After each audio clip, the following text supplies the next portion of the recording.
Hey, what's up everybody? It's Steve again, Harmless Rebel, and it's time for a quick episode of The Mail. Sorry if I'm looking all sweaty and disheveled. I just came back from the gym. I got some packaging and I didn't want to wait to open it, so here we are. This is brought to you by Mr. Billy Hurst. I know what a couple things are in here. He had gotten this really big score a while back, and it had some duplicate stuff, and I offered to buy some of it, and he was nice enough not to let me. Said that he would send me a couple of things, so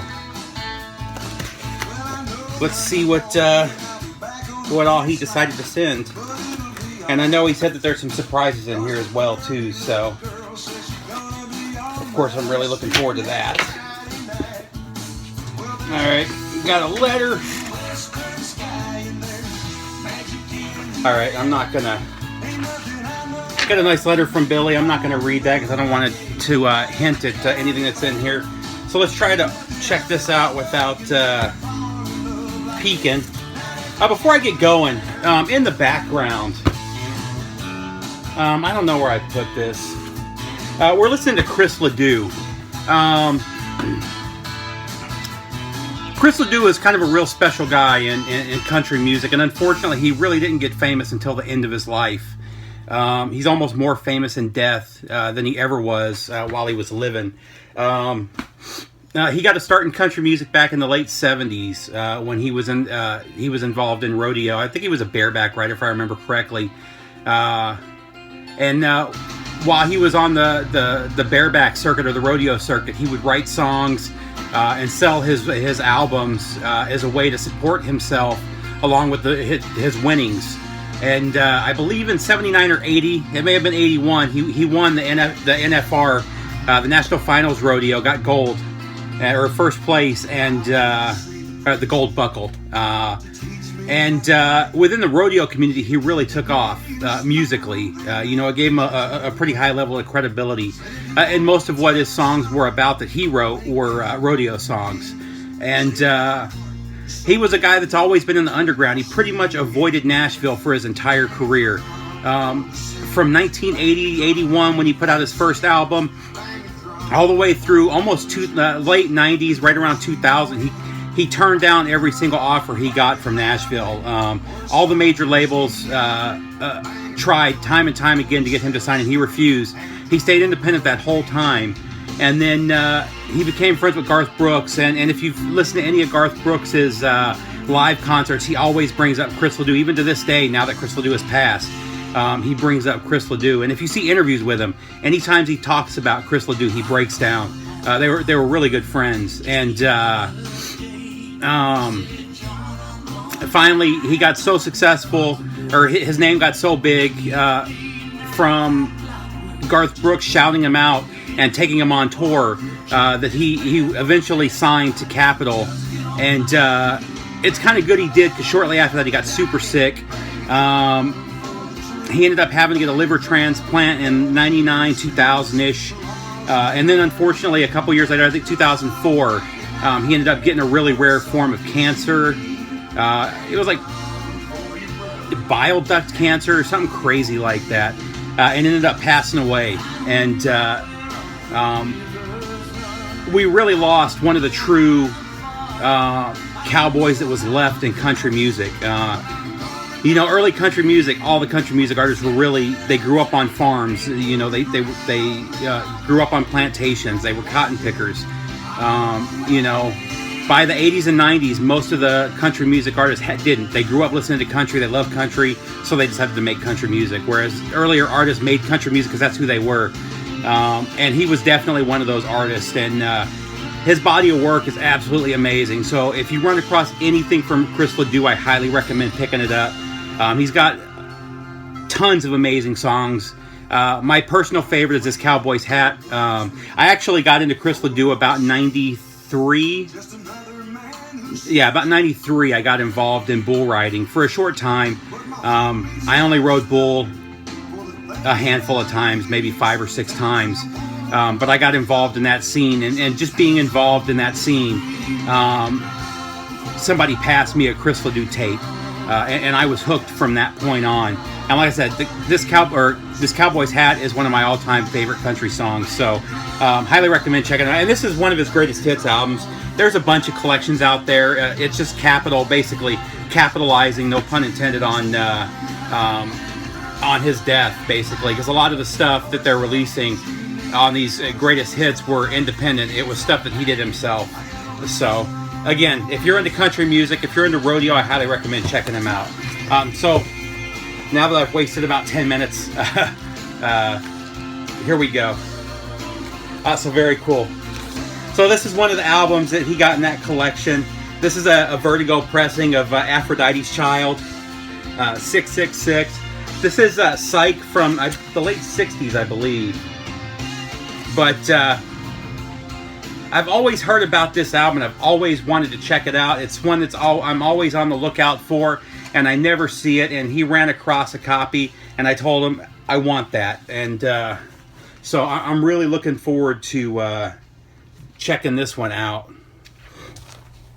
Let's see what else we got going here. I actually forgot about that one. Okay, cool. This is another one. I have another original pressing of this, but it's pretty beat up. And these were part of, he bought this massive collection, and there was some stuff that he just wasn't interested in, and then some stuff that were doubles. So that's what this stuff is right here.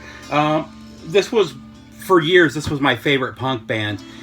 They're not anymore, but they're still in my top 5 of all time. And I absolutely love this album. This is In God We Trust Incorporated, from the Dead Kennedys. Just an amazing, amazing album.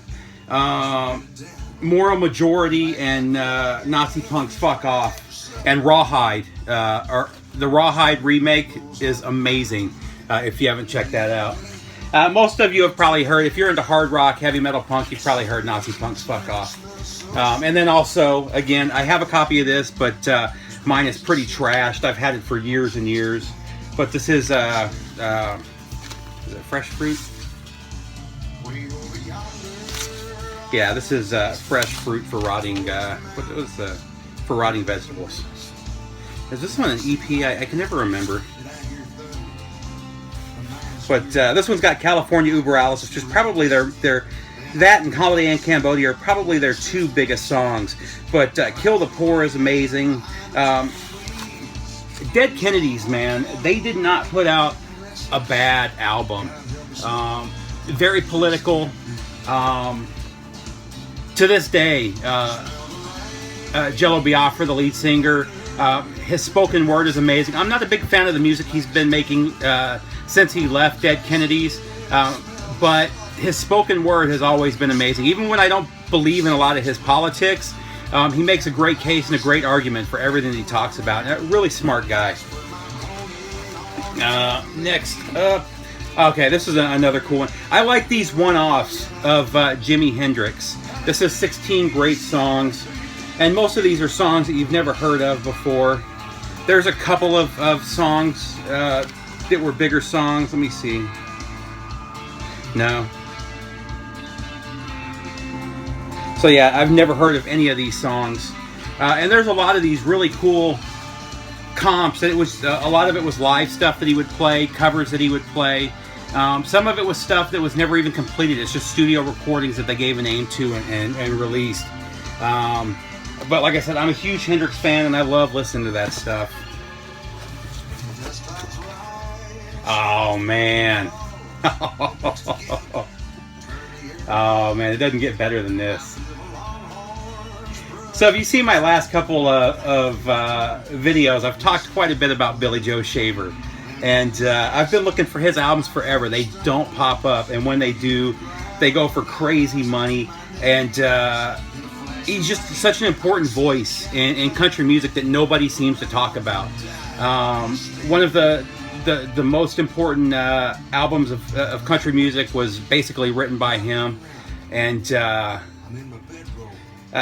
I can't thank you enough, Billy. This is awesome. This by itself would have been enough. All right, let's see. And there's more. Oh my God. What is this one? I'm not sure what this one is. It looks like it's some sort of psych. But I'm not sure. If you guys know what this is, let me know. I'll definitely clean it up and check it out, though. This is Smooth as Raw Silk. Very psychedelic cover there. So I look forward to checking that one out. Huh.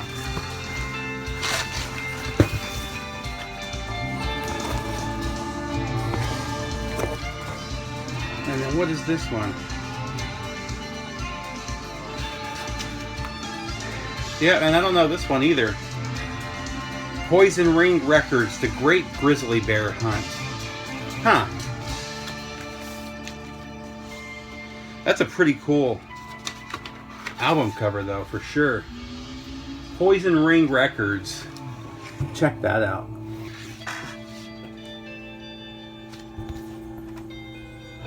So that one's really cool. Make sure that that's everything. So, man, some killer stuff, man. I can't wait to spin this. Huh. And that's on ABC, the Silk, Smooth as Raw Silk. So, man, Billy, I can't thank you enough, man. I can't wait to tear into this stuff and give it a spin, especially that Billy Joe Shaver, man. I can't thank you enough for that. I've already got some stuff set aside for you, so I'll get that out in the next week or two. But if you guys aren't subscribed to Billy's channel, I'll put it down below. He's a country music singer himself, but he listens to so much more than that. He's always showing hard rock, metal, country, a little bit of everything. Pink. So I'll put a link down below. If you're not subscribed to him, please go and subscribe to his channel. And if you haven't checked out, or if you haven't listened to Chris Ledoux, I highly recommend checking him out. So that's it, guys. Take care, VC, and I'll see you soon.